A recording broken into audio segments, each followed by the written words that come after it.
Good morning to you, our audience. Ted and Ed TV channel welcome each of you to our weekly Saturday broadcast where we give insightful views on economic, political, world, and environmental issues concerning how money connects those matters.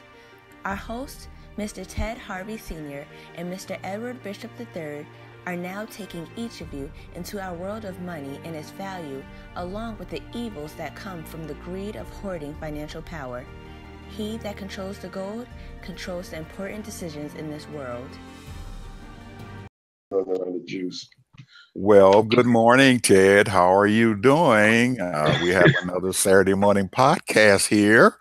And, good morning. Oh, yeah, man. We got a lot of stuff to talk about today, man. It is just unreal with what's going on. And, man, these topics and stuff we got going on here is something else here. I noticed that we put our agenda together earlier for our audience, and we've got about 14 or 15 talking items that we have here. So hopefully we can get through them all. If we don't, then we'll have to talk about them, I guess, next week. Yes. So, what do you want to talk about first? Well, the one thing that was on everybody's mind right now, what has happened this past week was the government shutdown. Oh, man, yeah. Well, the shutdown happened because of the Democratic senators.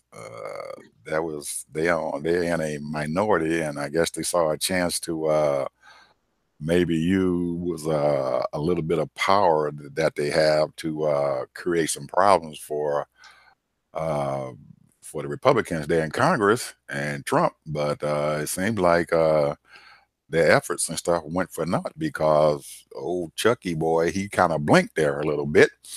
And Mitch McConnell just walked out of there and said, he blinked. So we got him. And they did.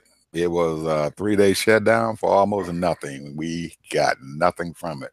But I can say that there were some things that happened that were positive and stuff, and the Republicans had saw a chance to use some political maneuvering and everything to make sure that the Democrats and stuff did vote for them, and they did enact fund the Children's Health Insurance Program for 6 years.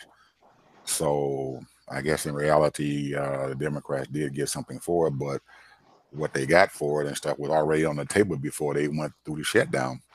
So, but anyway, we do have the Children's Health Care Program, and it's been insured for 6 years, even though Trump has said that he wasn't going to go that long.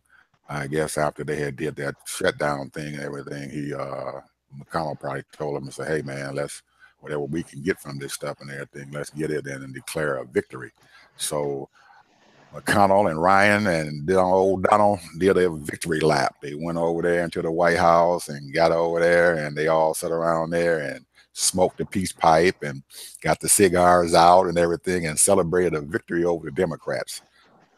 Well, they have a right to celebrate because, number one, 45 is demanding $25 billion for his wall. Man. And the Democrat senator had already put up 18. Yeah. And 45 is rejecting that. Well, I think that Chuck Schumer probably played his hand. You know, when you're playing poker and stuff, you gotta be a good poker player. And his hand, he was overplaying his hand.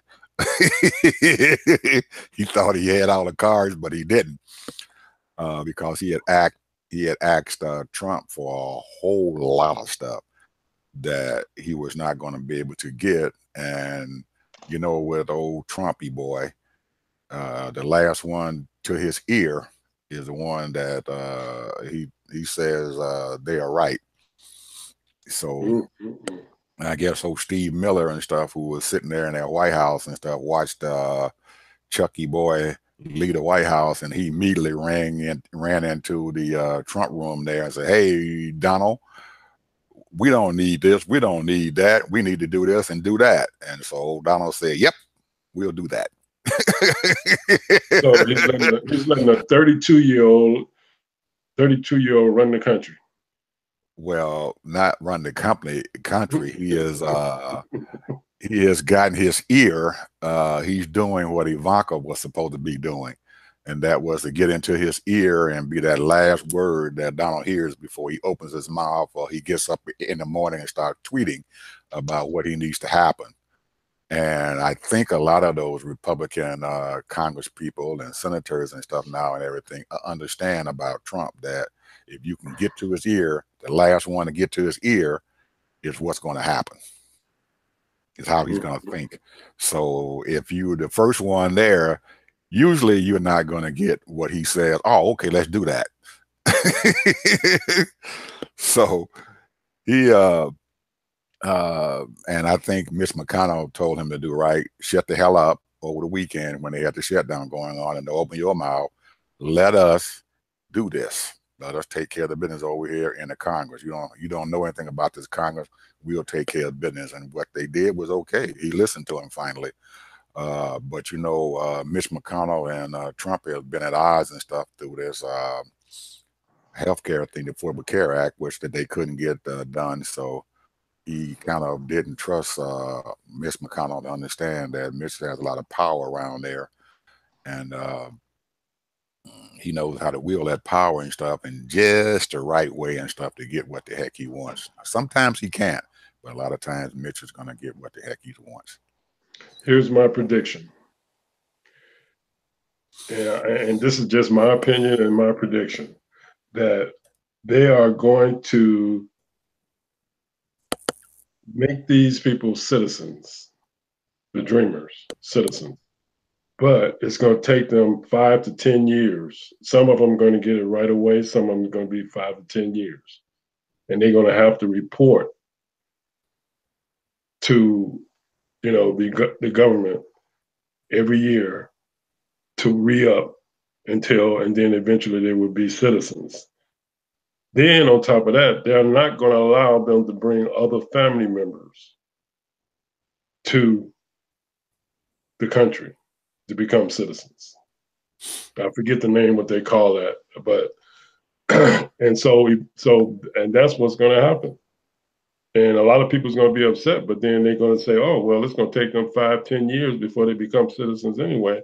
And they're going to have to pay in and do all the things that they have to do to become citizens, which, in the early 1900s, they didn't do that to a lot of other people that came over from the boats. They were just citizens. They gave him a shot. Yeah, well, it's slowly coming to light and stuff now, Ted. The reason and stuff and everything why Trump has been doing these executive orders, and when he actually took DACA away back in September, when he said we're not going to have DACA anymore, we're going to let the Congress and stuff deal with it. Well, he said it in a way and stuff to whereas he wanted DACA to be enacted not on the executive order, but he wanted Congress and stuff to do it. But in actuality, he wanted to take DACA and throw it away. And that's what he's doing, because like you said, he's got all these restrictions and stuff out there. And a lot of those Hispanic Senate Congress people and everything don't like what Steve Miller and Trump have put into this agreement and stuff to enact DACA again.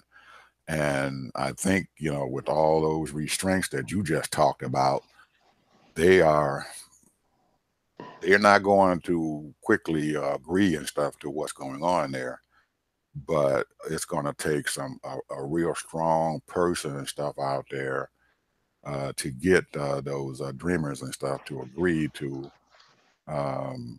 this new plan they have for them.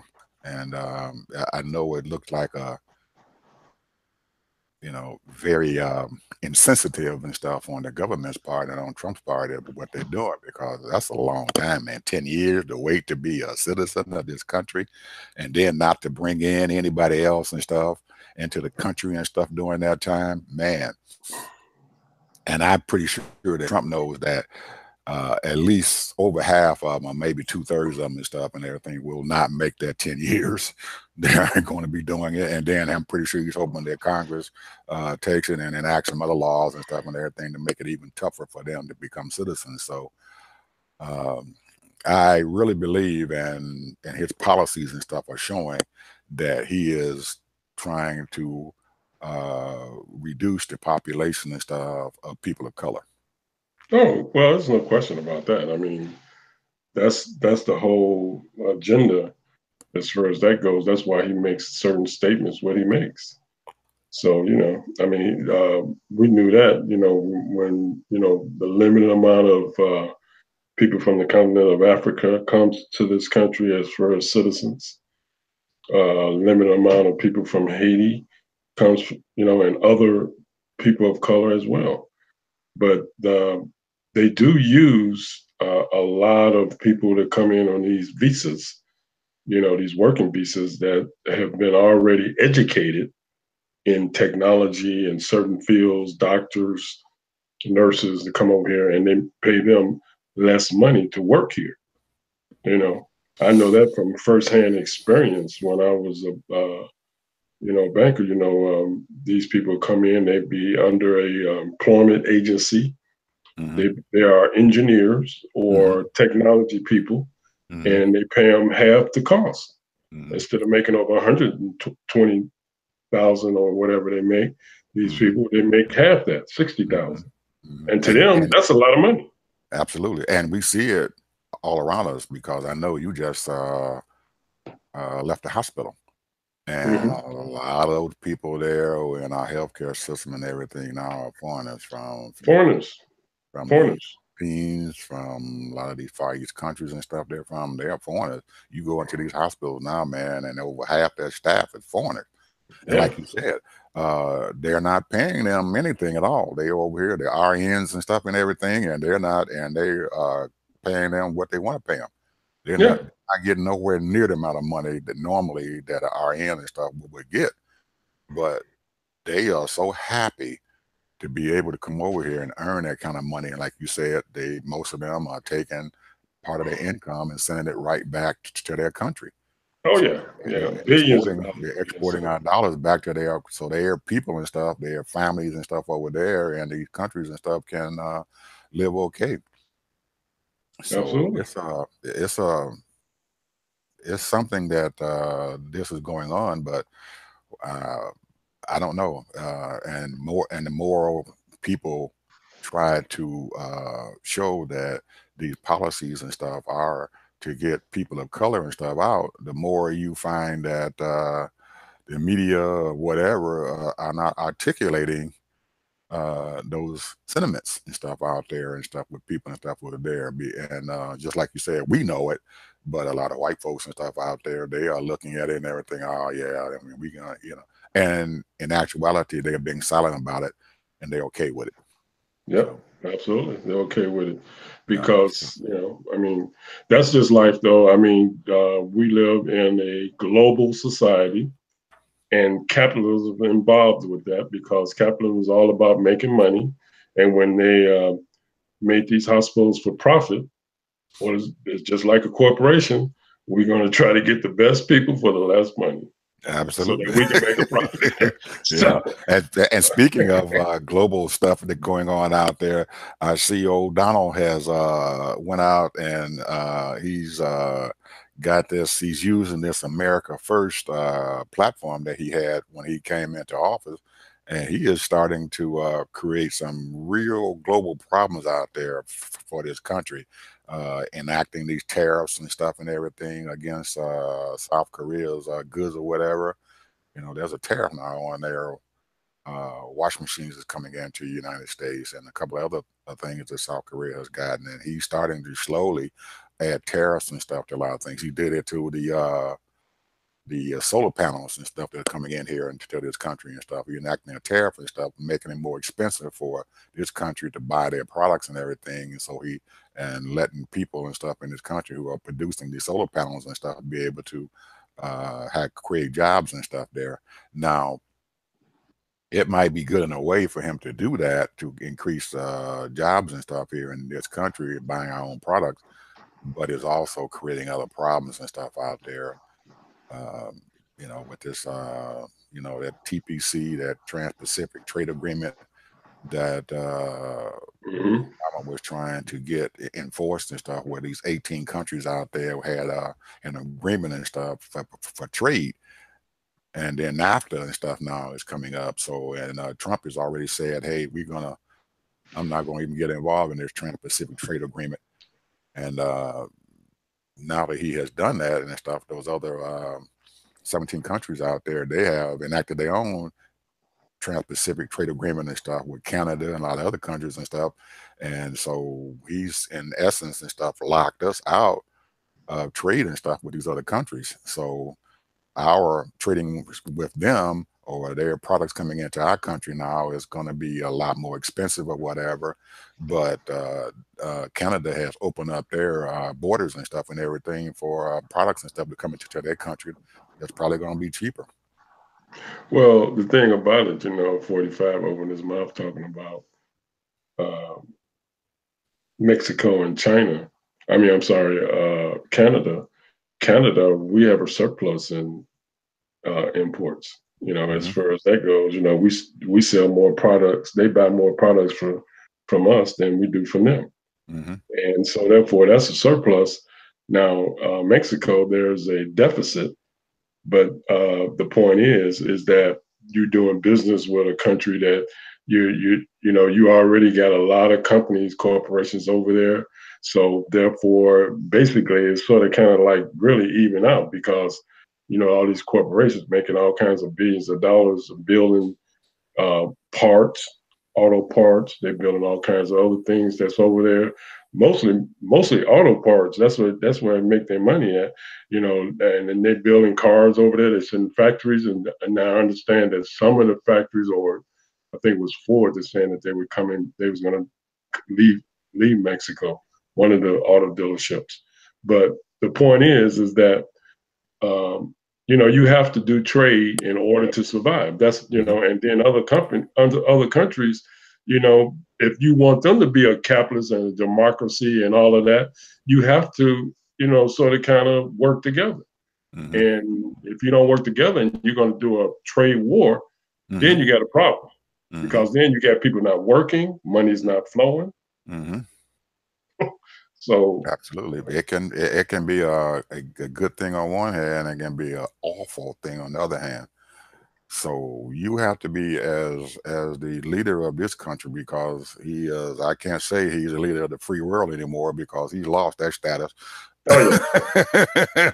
He's just the leader of this country and stuff now, and as the leader of this country, a lot of the rules. They say that you know who the leader of the free world now is. You're supposed to be the guy from China.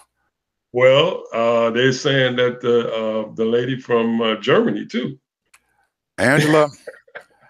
Angela has her own problems in her own country that has made her, in essence, has made her weak. Well, she let a lot of she has her own problems there with her own folks and stuff in the country, but she is doing a very good job there because their country, when you talk about full employment, they have full employment there and making money too. They're paying making money, even though the UK and stuff has moved out of I guess you call it the Brexit, where the British took themselves away from the European Union. Once Britain did that and everything, Angela and Germany and the status and stuff all around had just skyrocketed. Yeah. Well, talking about other countries, over there, that one of the countries that I really want to sort of kind of bring to light is Iran. Iran has so many sanctions on them, and they are manipulating those sanctions by doing businesses with countries that we are at odds with. Russia, North Korea, China, and some other countries as well. Mm-hmm. However, they're manipulating, and the United States has been doing all kinds of things to try to stop them from, importing any kind of goods and services. So a lot of their economy is really tanking, and it has been for years. But now, just by reading and listening and that type of thing, now I understand why every once in a while you see when a carrier or one of the ships of the United States that's out there in this open seas, why these little road people be shooting at these ships, because the United States has been messing with Iran for years, man. They've been sanctioning them and stopping people from selling goods and service to them. Back in the early 2000s, like when they needed printers and they needed computers and all that. That's why that lady that was running for president, she was working for HP. She sent all those computers and HP. That was a sanction during that time, Mm-hmm. and she got reprimanded for that, because she sold all those things. She thought she was doing a good deal, and hey, that's what they needed. Well, And, Ted, there's a lot of underhanded things going on there, and I guess our president and stuff that we have now, he doesn't understand the nuance and stuff of what's going on and stuff there by him creating problems and stuff with the negotiations there with Iran and those sanctions and stuff there. He's trying to take himself and his country and stuff away from that agreement. But by him doing that and stuff, he's weakened their sanctions and stuff with Iran. And if the people in Iran and stuff would just hold off for just a little bit, I'm pretty sure that they're going to find out that they're going to be getting a lot from what he is doing and stuff over there. He is creating a hornet's nest around there. And by him, when you talk about Iran, a lot of those folks over there in that area over there, they have relations and stuff and everything in almost every one of those countries around there. And when he started this thing about making Jerusalem the capital and stuff of Israel and everything, man, them people are hot over there. Oh yeah. And then now he's talking about, in the last week, he's talking about reducing their aid to Palestine and telling them that they better go to negotiation tables and stuff with Israel. Well, old Benny is happy about it, but there's a whole lot of folks over there, man, who are supposed to be our friends in that area over there. They're not liking this stuff that Trump is doing here and everything. And I think he's taking that negotiation table and stuff and everything and just turned it upside down.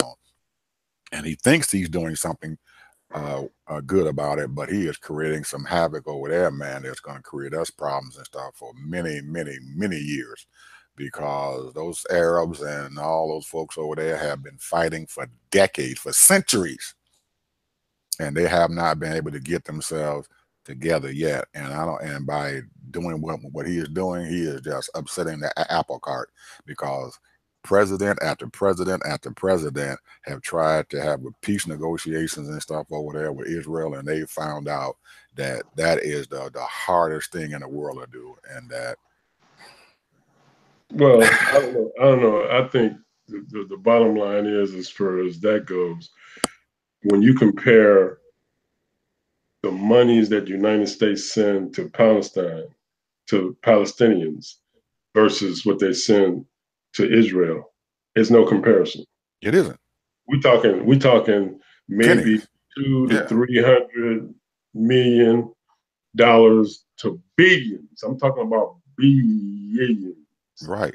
Over the years that we have sent, I don't know how many, probably about pretty close to about 50 billion. And then we're not even talking about I'm talking about cash dollars. And then we're talking about another, who knows how many billions of military and all kinds of other consultings and showing them how to do certain things, and military going over there training them. They even had police officers going over there training them how how to and protect themselves and all that. and they're coming to our country and training themselves also. They are being Yeah, trained here in our absolutely. country, and they're going back over there to Israel.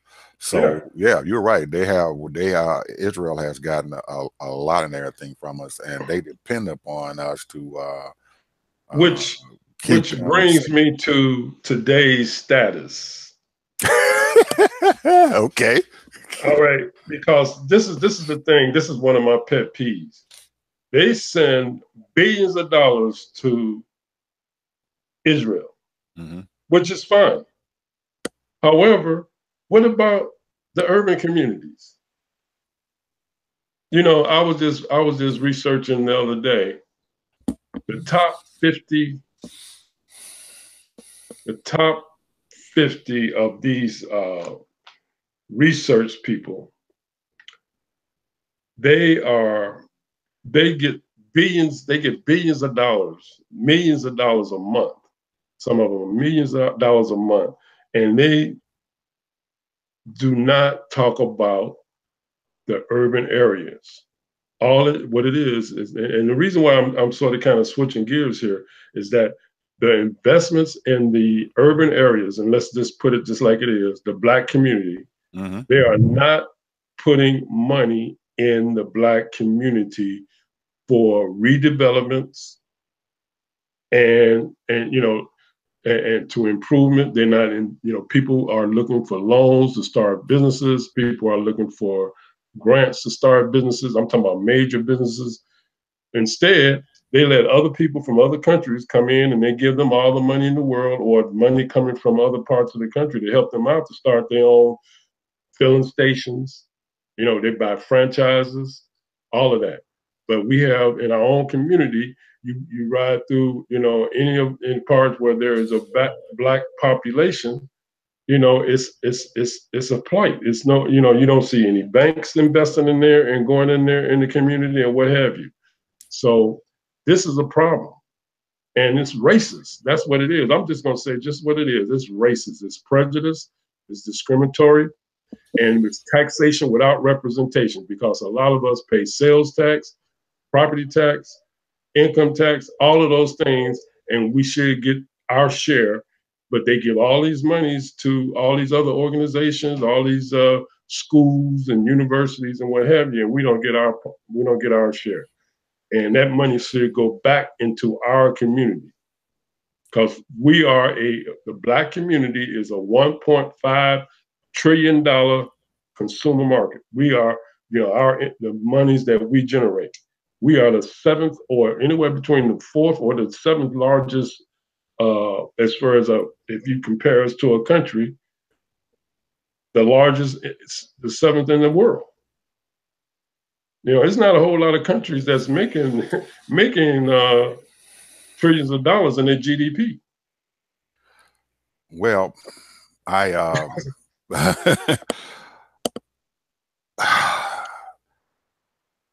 think, what you're saying is right, Ted, that they are doing this. But if you look at the people and stuff that they are giving this aid and everything and stuff too, there's a value in that aid. When they're giving aid to Israel, Israel is giving them back something in return, because Israel is allowing the United States to come over there and do what they want, and they have security and stuff there in Israel. They're their listing posts and everything for the United States as far as what's going on in each one of those countries and stuff around there. So Israel has created a value for our dollars, and that value and stuff is not in goods and commodities and stuff and everything. It's what they can give us and stuff by being there, by them being there in that Far East country and stuff. In that region. Yeah. So yeah, in that region. Now, I bring you back here to our country and stuff here in the United States, and we start talking about urban investments. Well, those dollars are going away because our community is allowing those dollars to go away. And they're allowing those dollars to go away and stuff because they are not we as a community and stuff are not exercising our power. And our power comes from being able to control what goes on and stuff in our area. I live in an area and stuff where we get a lot of amenities and stuff here. That's because these folks around here, they have money and they exercise their power to get money because they put their people into office, and then those people and stuff and everything, they're going to take care of their community. They're not going to take care of the other community and stuff because they are not beholden to them. We are not using our power to do what we need to get done. And you get back to that taxation without representation. We go all the way back to the Boston Tea Party, way back in the 1700s and stuff, when they fought the British government and stuff because they were not getting taxation without representation, because they wanted to represent themselves. And so they fought to get their representation, and they're fighting even today to keep their representation. So we, as a community and stuff, we have to fight to get our dollars and stuff back in our community. And when you let other people control you, then you allow them to have the power. You don't get out there and vote. You don't put your people in office. You don't keep your folks and stuff there. You don't use your power. You don't get anything. That's true. That's my thing. Yeah, that's absolutely right. Get that power and use it and stuff to for our own self, and that starts with the voting. Yeah. Yeah, and the people I don't think a lot of people feel as though it does no good because there has not been enough strategy.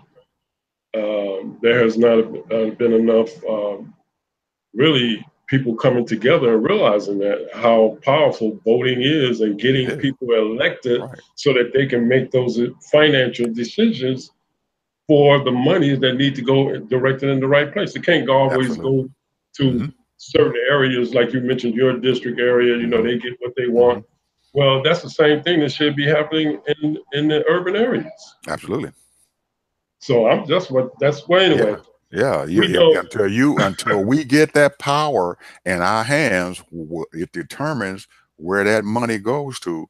Then you're not going to get any representation. If everybody who is sitting on the school boards, if everybody who's sitting into your local offices and stuff and everything, they are people who aren't for you, who you didn't elect, who you didn't have go to these village meetings and these city hall meetings or whatever and voice your opinion about what that's going on, and you don't rise up and you don't say, hey, we need these dollars and stuff to come back in our community. We need our streets fixed, and get out there and pound that thing and say, hey, we want to get our streets fixed and we want these dollars invested, because there's government money, just like you said, they're taking our tax money and we're getting nothing in return from it. And then another thing is, too, they need to account these corporations. They build these factories and all kinds of little distribution centers and customer service centers all over in the suburbs, where people have to catch 2 buses, those that do not have a car, and to work. They should be building those factories and manufacturing companies in the urban areas, in those neighborhoods. And we still consume with them. But we have to. But if you want to get those things in your area, I'm gonna give you an example. Look at Amazon. They have decided. Amazon has said, we're going to have another headquarters. We're going to have a headquarters too. And so they said, they let everybody know that we're going to build this headquarters. And you've got cities out there who are literally fighting each other to get this headquarters and stuff in their area. Okay. And they started out with like 250 of these areas. And now they said a couple of weeks ago that Amazon has narrowed it down to 20 cities that they are going to maybe commit to. So now you've got these last 20 cities and stuff, and they are competing to get those dollars and stuff And they in flipping their over area. back. They're flipping over backwards, man. They're giving Amazon everything they want and stuff and everything. And Amazon is sitting there just laughing at them and stuff. Watch them jump up and down. You know, this is the show going on. And as each one of those representatives go to the representative from those cities and stuff and everything, they're sitting around there, fat catting them. They're feeding them. They're doing everything. They're putting money in their pockets and stuff to get them to say that Amazon will put that headquarters and stuff in their area. Now, I use that and stuff in the same thing about our community and stuff. If we want these companies and stuff to invest into our community and stuff, we have to go out there and fight to get them to come to our community. We have to make ourselves attractive, just like the animals and stuff do when they had the peacocks down there. When the female peacock is trying to attack the suitor, she's sitting out there flapping her wings and making herself look as pretty as she can. And then the male comes over there and says, "Okay, yeah, absolutely, yeah." And I think the thing is, though, this is the thing that I think was, and maybe some of the communities are already doing this to a certain degree in the inner city. But you know, when you have leaders that are out there, and you have your state representatives or your national congressman or senator, what have you, these communities have different organizations that represent them, people that represent them, and those people that are representing them should be getting together and say, hey, this is what we need. We need more jobs right here where my people don't have to travel 25, 30 miles catching a bus. Absolutely. And they should be recruiting these corporations. I don't care if the corporation only hires 500 people or whatever, but have qualified people ready to get those jobs, and then they should be bringing money in there and helping those businesses bring that business there. Absolutely. And we have the mechanisms and stuff in which to do that. We have, if you look in a lot of these communities and stuff, man, the buildings and stuff are all burnt down and they all abandoned and everything. There's holes in the walls or whatever. If you have that area and stuff sitting there, say, hey, Amazon, or hey, GE, or hey, Apple, or hey, whatever and stuff, if we tear this area and stuff down and make sure you all have everything you all need in here, why can't you bring one of you all subsidiaries and stuff here? Absolutely. Say if you got a phone and you can produce just one part and stuff here and everything in a manner and stuff to bring more jobs to our community, you start out doing that way. So you have to partner and stuff with folks out there. If you want to get something, you got to partner with them and stuff, and be able to tell them and say, hey, we're going to partner with you. We're going to do everything we can so you can bring these things in there, and we're not doing this. And then the thing about it, the one thing that we know, just coming up as teenagers and what have you, if you're not making no money, if you don't have no job, you in bad shape. I mean, if you're walking around and you just unable to bring in the income, then you can't progress. You can't progress. You can't save your money to get you a car. You can't save your money to get you an apartment or buy you a little condominium or a house or buy yourself some decent clothes or what have you. So the point is that if I have a way and I'm trying to get to a bus and catch a bus to go to work every day and it's 30 miles out of my way, if that bus is late one time, or if I wake up one time late and I'm doing that and every time you look around I'm late, I'm going to get fired. Or if I can't stay late when they want me to stay late because the bus service is closed down at 7 o'clock or 8 o'clock, then I'm losing money. So it's community. It's community. So to me, that's the whole thing. But let's switch gears here, because we could talk about that for days and days.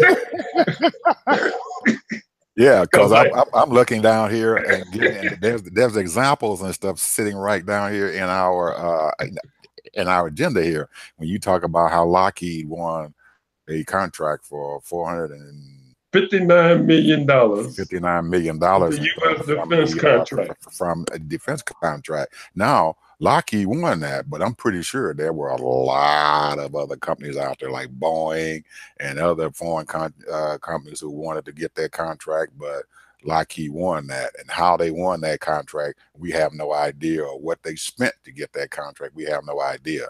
But that $450 million and stuff that they brought in for their contract and stuff means a lot to Lockheed. And it means a lot more than that $450 million and stuff with their contract, because now they have a potential and stuff and everything of getting a lot more money, because, you know, usually with those military contracts, most all of them do what? Increase. They over budget them. You know. I'm sorry. Yeah. I'm sorry. Well, we need a little bit more money for this and a little more money for that. Absolutely. So it's meaning a lot more money than $450 million. I'm pretty sure by the time when they finish up with their contract, it's going to be double. 1.2, 1.5 billion. You're looking at they're almost $1 billion they done gave their people. So, and then how many jobs is that going to provide? You know, they might move some, you know, supervisors or managers and some workers, but then it's going to provide some more jobs from somewhere. Who's getting those jobs? Absolutely. You see what I'm saying? And so, you know, that's another piece of whatever they got that contract from the Pentagon from. We have to be innovative when it comes to being able to go out to get monies and stuff into our community. We're going to have to think, we're going to have to get out there and fight for this dollars and stuff. They got dollars out there. Let's figure out a way to get that money. You have to, man. We're not doing that. And if you're not getting your fair share, the government is one of the biggest employees in the whole world, really. Absolutely. And we have to figure out a way how to go out there and get those dollars and make ourselves attractive and everything to those people who are investing. So we did with that Lockheed thing now. So go ahead on to what you were getting ready to talk about here, because I think you had something else in mind that you wanted to talk about before I brought Lockheed in. Well, there's a couple of people that's doing some things right now that are really. One is Larry Finch. He's a founder of BlackRock. He's a hedge fund company. It's a hedge fund company that generates. They actually control $6.3 trillion. What kind of money you think? How does he control $6.3 trillion? You think those are dealing with retirement companies and what have you, different kind of retirements like government contracts? You know, that's $6.3 trillion. That's most of that money is retirement money. I can guarantee you that a lot of it is retirement money that they're investing in, and their plan is. Basically, they want to double that. So that means that money is coming from somewhere. Now, I'm going to switch gears here because he was at the Davos, and he was a speaker at the Davos thing that 45 was in, you know, that made headlines in Switzerland. Like usually, you know, Davos doesn't really get a whole lot of pub like they did, but because 45 was there, it got a lot of pub on TV, and they showed him speaking to all kinds of people and what have you. But the main thing is these people are billionaires, oligarchies. A lot of them are intellectuals. Some of them are past government workers, and even past secretaries of state and all kind of politicians all over the world. You know, and they sit around and they have meetings and conferences and discuss where the world should go. That's what they do. And they figure out what can we do to help the world better. You know, they talk about the world banking system, and they talk about what's going on here and what's going on there, how much money we need to be sending to this country and that country. So they basically control what's going on. They're not a group of people that make decisions. But a lot of what they do is these billionaires, they were able to ship their money to certain places where they can benefit. They're doing some good because capitalism can bring some good, but then also they're going to be able to make money off of whatever they put their money into. It's a network. Like certain parts of it. Yeah, it's a network of money. Network of money. If people with money are networking, and somebody's going to make some money, whether it's individually put into their pocket or collectively as nations and as countries or as businesses and stuff. All of them have invested interest and stuff in going there because they know that we're not talking about billions. You're talking about trillions of dollars and stuff. Trillions of dollars. Global money is financial money and stuff are there in Davos and stuff. And the people and the city of Davos and stuff is making a lot of money off of those rich folks being there. That right there is just pennies. I mean, that right there, they've been doing this thing for years and years and years.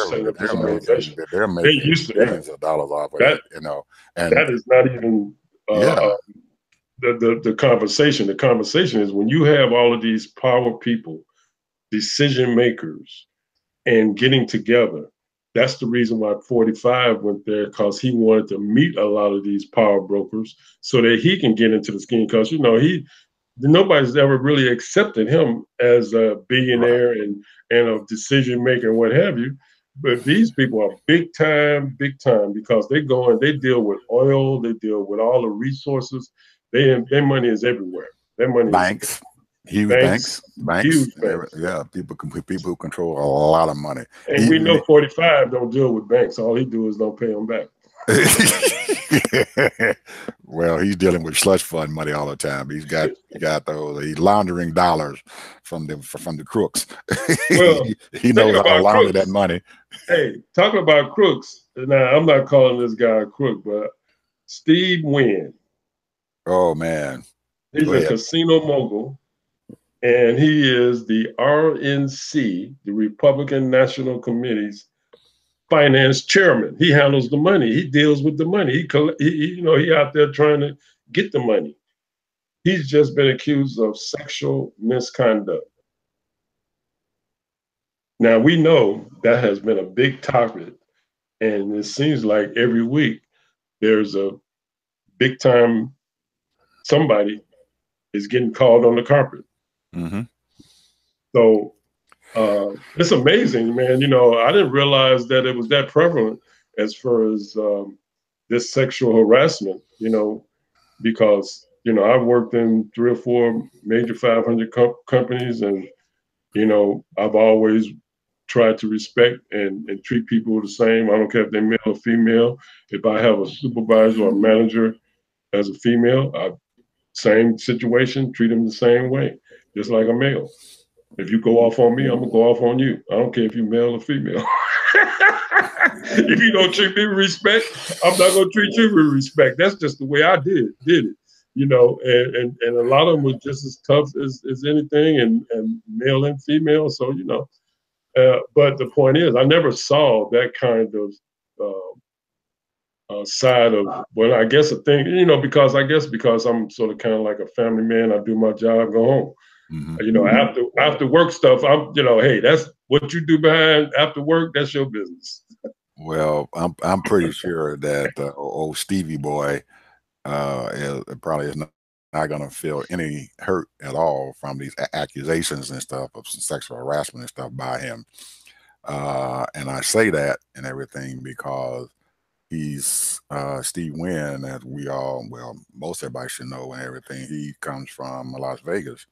And Las Vegas, quote unquote, is a place of sexual prowess, and that's have made the town billions and billions of dollars and stuff. And they use sex and stuff and everything to attract monies and stuff to come there to keep those casinos going. So whoever brought this out and everything. Yeah, whoever brought this out and everything, I'm pretty sure that Steve is going to punish them and stuff for saying that, or he's going to find out who did it, and they're going to be punished and stuff. And Steve's going to come out of this whole thing smelling just like a rose, because Steve has already made his money. He doesn't care, and he's a kind of a recluse there in Las Vegas. but he wields a lot of power in that city and also the state of Nevada. And anytime that anything happens and stuff there in that town, oh, Stevie Boy has to okay it. When the Oakland Raiders came there to build their stadium there so they can move their football team there and stuff there, they had to come over there to old Steve Wynn and get his and kiss his hand and his ring to get his blessing so they can come over there and build a stadium there in Las Vegas. If they had not have done it, they would not have got in there. And I don't know if you realize it, but Steve Wynn is the has kept Trump and stuff, successfully kept Trump out of Las Vegas. And they are dire enemies and stuff there, but a lot of times and stuff, money makes bedfellows that we don't know about. But he and Steve Wynn and stuff, they have been fighting for years. Well, you know they got a Trump Tower there. But it's dead. It's dead. It's there, but it's dead. There's nothing going on there. You go by there, you go there to the place, and there's not a car in the parking lot. Trump built that thing out of that laundered money, and nobody is using the place. They haven't even given him a license so he can have gambling and stuff going on there in his Trump Tower there. Is that right? Oh, yeah. And old Stevie Boy has successfully stopped him from getting it because Trump did not come over there and kiss Steve Wynn's ring. That's how strong that man and stuff is. Because I've been there, Las Vegas, buddy. And I'm telling you, you go there and he has a beautiful building that he built. I mean, it is a beautiful building. They said it is very nice inside, but there's not a car in the parking lot. Wow.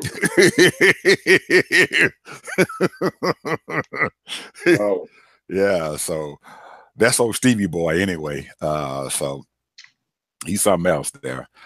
So what about your health and wellness and everything there? You got any words and stuff for me for? Well, the thing what I'm into now is beats. Is what? Beats. Beats? Yeah. Okay. Yeah, you okay. Hey, what I mean, this right here is good for your cholesterol. It cleans out your system. It's good for your blood. You can juice it. You can make it out of salads. You can pickle it. All of those types of things. I mean, beets should be in your diet on a regular basis. You should be eating beets a couple of times a week. You can even juice them. You can juice them if you want flavor. You can put banana and apple in there, and it's a delicious drink. So I recommend, on a holistic health thing there, beets is number one as far as certain parts of your body. So there's so many good things that's out there for you to really better yourself and keep yourself healthy. And beets is one of them. Well, this is the first time you said something about the holistic health thing there, Ted, that I agree with, and that's beets. I love beets. The first time. Yeah, it's the first one. Because those last 2 or 3 times, man, you still drinking talking about it. Ed here is he was high on that. But that's one thing that I do love, and those are pickled beets. And I agree about beets. I can eat them all day long. Okay, well that's good. That's good. That's good. And I usually try to keep some of those the old folks used to tell us and stuff. If it comes out of the ground, if it's a root, it's usually good. So so I eating turnips and stuff like that. Those are all those things that come out of the ground. Potatoes come out of the ground. Sweet potatoes is very good. I love sweet potatoes. And I even try to get those sweet potato fries and stuff and everything, just to kind of get me a few fried things inside of my diet because my wife is just gone bake crazy. Every damn thing we get, man, is baked. Baked or boiled. That's good. That's good. Oh, no more fried stuff. No more fried stuff, man. She doesn't like to fry anything, man. It's either baked or boiled. we have everything is baked, and she loves sweet potatoes. Man, she'll bake them in a minute and put them on my plate. So I like them, but sometimes it's just a little bit too much for her. So that's why I like my sweet potato fries every now and then when we go out to eat. We'll have sweet potato fries. That's good. That's good. Yeah, Yeah, I yeah. like baked sweet potatoes, and it's Oh good yeah. in And place of yeah, other yeah. potatoes. And I'm hoping that people will start understanding and stuff about, because you brought this guy up named Larry Fink there, who is the founder of that hedge fund, BlackRock, and people who are in charge of those kinds of dollars and everything. We probably need to find out about them and see what's going on, because when we start talking about urban investments and stuff and everything, you got to figure out and stuff where he gets his money and stuff from, and maybe some kind of way you can figure out how to get BlackRock to invest, since he has those kind of dollars and stuff. A couple of billion and stuff in our neighborhood and stuff will not hurt that fund if they have it, and because his thing is to make money. And a lot of times we have to realize who out there has their monies and stuff, and figure out how to get them to invest those dollars and stuff into our community. And like I said, we have to make ourselves attractive Well, and everything. I So, mean, yeah. you have so many oppositions as far as, because right now we are in a transition. I'm talking about we, the whole world, and then also our community, because a lot of the big thing that's going on now, we're talking a lot of people want to do things by ourselves. We don't want to partner with these rich billionaires, because if you do, then they're going to expect something in return.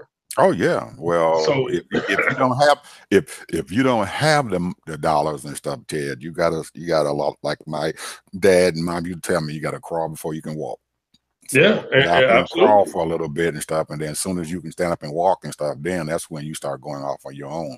Because Right. even though they own a part of what you have been doing, because they have the money to invest, eventually, once you start getting your money and stuff into your pocket, and that's where a lot of our businesses and stuff fail in our community and stuff. We start bringing in a whole lot of money and stuff, and then the first thing we want to do is spend that money instead of Hmm. reinvesting it and stuff back into our business, into our Yeah, community. expanding and all of that type of thing. Absolutely. So, Expanding and making things and stuff better for people, giving your employees health care and stuff like that. It's a lot of things that we can do to make our things and stuff better. So I'll crawl a little bit to get Larry Fink to invest some money and stuff in, but once he gets his hands out of my pocket and everything, and I can start paying him back what I had borrowed and stuff from him, then I'll start using that money and stuff to make my community a lot better instead uh, of just taking it you know away. what? I'm gonna tell you. I've always said I wanted to do this for years, but I think I'm gonna start doing this. I'm gonna make it a personal campaign to write a letter to all these billionaires and millionaires to invest in the black community. You Yeah. know, I mean, but the thing is, where's the leadership in the community? Like these organizations, they barely, making it, and then as soon as they get a little money, what's going to happen? They're going to be Hmm. buying the Cadillacs and Absolutely. They're gonna be buying increase them their Cadillacs. salary, Yeah. increase Yeah. their salary, just like everybody Absolutely. else going to do. That's Absolutely. what everybody does. I don't care where you from and where you coming from and who you are. Right. Once you get a little extra money, say, "Oh, I can give myself a pay raise now. Instead of making Mhm. 40,000, I can make 80,000 or whatever." Absolutely. Absolutely. And there's nothing wrong with that, No, but anything you wrong don't with it. you don't destroy what has given you that kind of money and everything. You still have to invest some money and stuff back into it. And Absolutely. I'm pretty sure old Jeff Bezos and stuff, when he created Amazon, him and his wife got that business and stuff started and everything, he kept putting a little money back in there, but he also put some money back in his pocket and stuff, giving Oh himself yeah. more, giving 2 himself years ago, stocks and all that he other took stuff. $1 billion out, bro.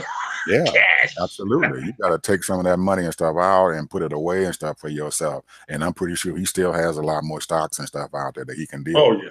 Oh And yeah. and you look at Apple and a lot of those other companies and everything.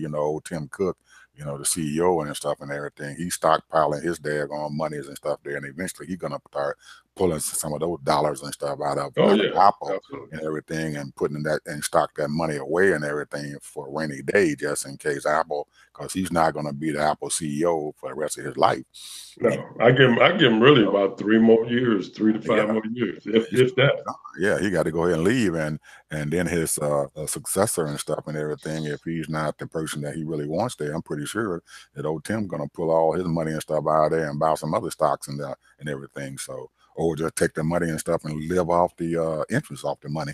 So there's all kind of ways and stuff of doing that, but we just have not perfected that, you know, within our community. And there's a lot of communities and stuff out there, Ted, that has a lot going for themselves. I remember you were telling me about those guys and stuff, or those black guys and stuff who were going to these school board meetings and stuff and realizing there in Tampa and stuff that the school board there was in charge of a heck of a lot of money, and a lot of that money wasn't getting back into our community and stuff. That's right. So where are those guys at now? Because it's been like 6 or 7 months since you told me about it. It was last summer. You said this and everything. So what are they doing now? Are they still out there? Well, they're having meetings with these people and they're trying to get contracts. But the thing is that the people, when they are the contracts are available, they have to be ready. Those businesses have to be business ready to get those contracts so that they can do the work. So like if any building has to be done or maintenance work or whatever the contract, is offering, as far as that position. Having a line contract. Absolutely. They have to be inside and painting some of those schools. During the summertime, I'm pretty sure they do a lot of maintenance and stuff inside those schools and everything to get them ready for the new year and stuff. Are they painting contractors there? Are they going to be getting the work done on time? Do they have a good track record? Because you're not going to hire anybody who's going to come in and say, I'm going to give you a big contract and stuff to paint all of our rooms and stuff, and you sitting around there trying to find people to come in there to paint the room. That's right. and there's a deadline and stuff in which to get that. And that's why a lot of these contractors, these big contractors, get the contract. And then they hire maybe a smaller contractor, which is usually, a minority. And then they give them the smaller contracts. They give them a subcontract. So that's just the way it is. And unfortunately, a lot of these, I would say some of them should collaborate with each other and say, hey, look, we're going to work together, put our little small business together, and we're going to put our businesses temporarily together for this one contract. If you can do this and I can do this and you can do that, then we can get a bigger contract and just collaborate together in partnership and just keep that money separate some kind of way. Where, however you want to do it and get a bigger contract. Instead of getting a $1 million contract or a couple of $100,000 contract, get a $10 million contract, by working together. So anyway, but that's another story. But let me just talk about BIG, Believe in God Connection. The word for this week is Psalms 24:1. The earth is the Lord and everything in it, the world and all who lives in it. Just want to let everybody know who's in charge. So God is in control of everything that's going on. That's what I have to say about that.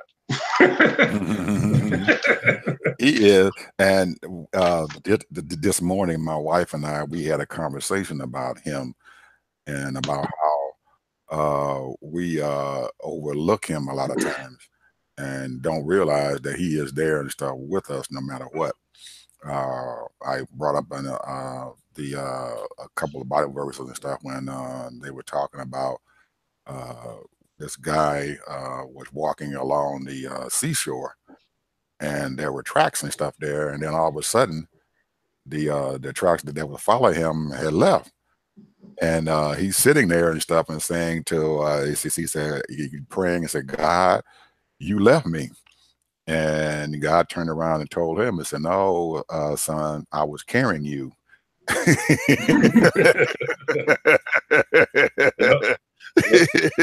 So he is there. He's all around us. We have to realize that he is not tunnel vision and stuff and everything. He is all around us. And we have to realize when he is there to help us, and he will be there, and you don't have to worry about him. If you believe in him, believe in God, just like you said, the big connection, believe in God, then he will be there to follow you and do whatever. And he may not be there when you want him to be, but he'll be there just in time to make sure everything is all right. But you have to believe.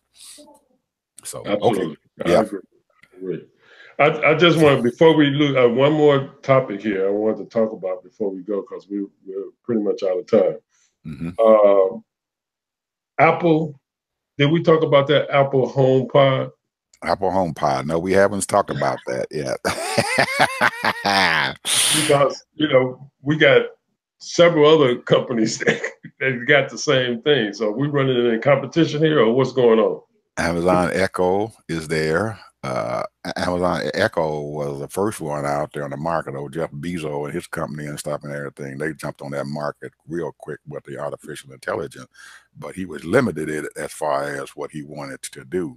And then Google jumped on that thing, and they used their vast searching engines and stuff and everything to make their Google Home product and everything even more powerful and stuff. And they made a lot of money off of that thing. Oh yeah, and they're still making money off of them, man. But those things are very, very, very good. Till I bought one, and all I have to do is ask it a question, man, and they will give me a lot more things. Now, Amazon's Echo and stuff and everything, they hook their little item and stuff into their business and stuff, where you can order things and stuff through Echo. You can tell it, say, "I'll go ahead and buy me this and buy me that." As long as they got your credit card and stuff online, they'll get that stuff and they'll ship it to you. And all you got to do is tell it.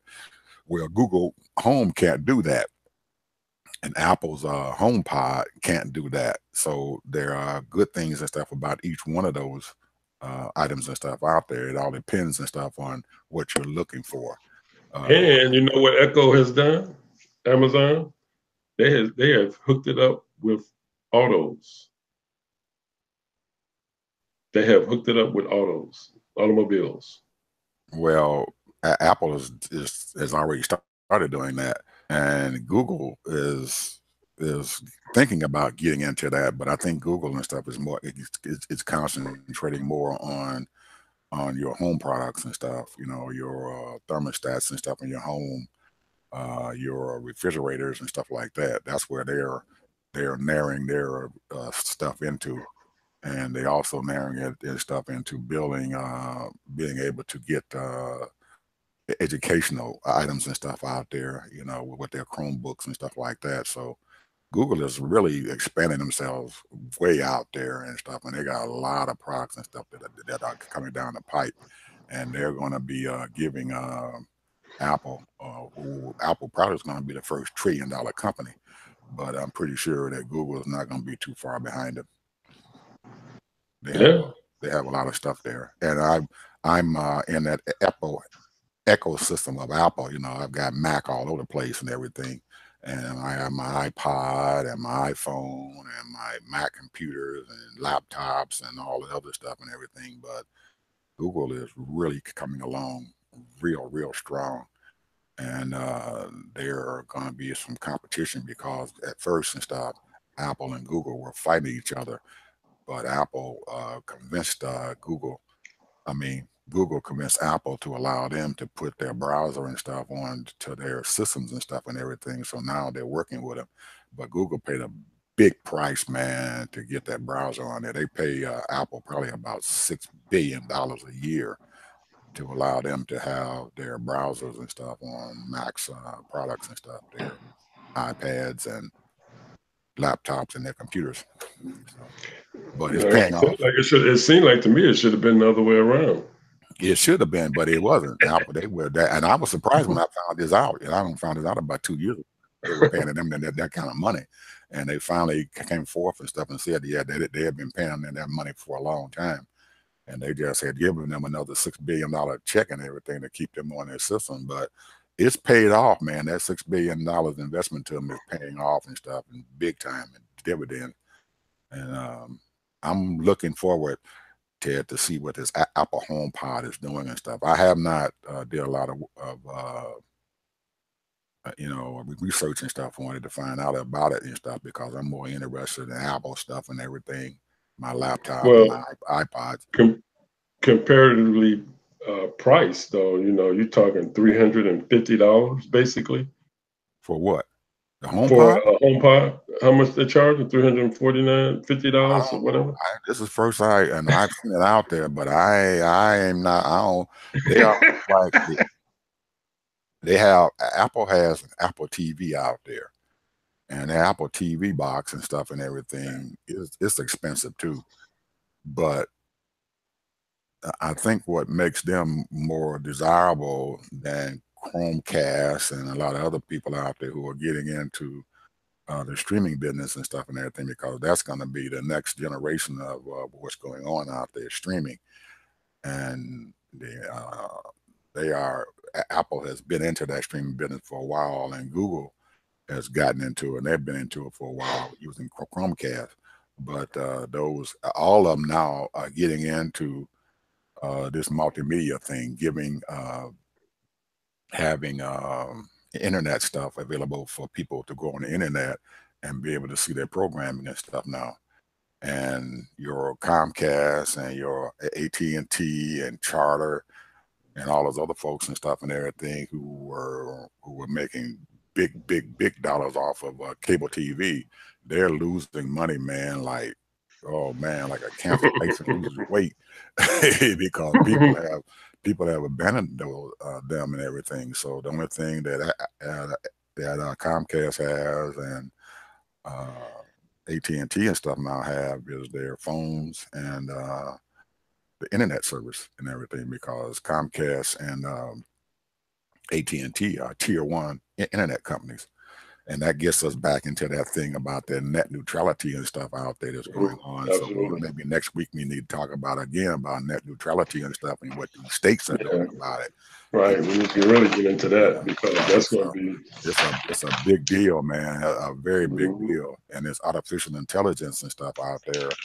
I don't know, our readers and stuff need to realize and stuff that it is out there and it is coming on. I mean, real strong. Well, one of the things that also, besides net neutrality next week, I want to go into detail about the small Black media, because literally we have hundreds we used to have thousands, but now we got hundreds of radio stations, TV stations that's owned by the Black media.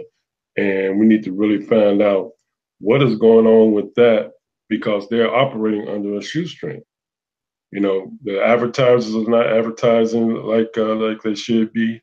You know, we know that's one of the reasons why Tom Joyner is possibly gone. I don't know, but but there's a lot of things. The only people you see on TV now is Steve Harvey.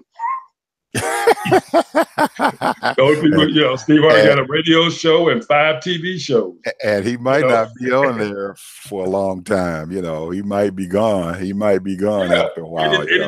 Any day now, he could be gone. So the point is who else is out there? You know, as far as our multimedia person, you know, that's out there, personality.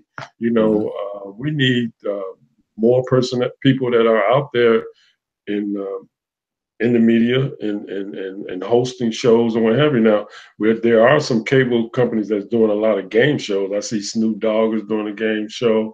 The guy that from First Prince is doing a game show. And a few other people are doing game shows. But we want to talk about that. We want to find out what's going on with the Black media.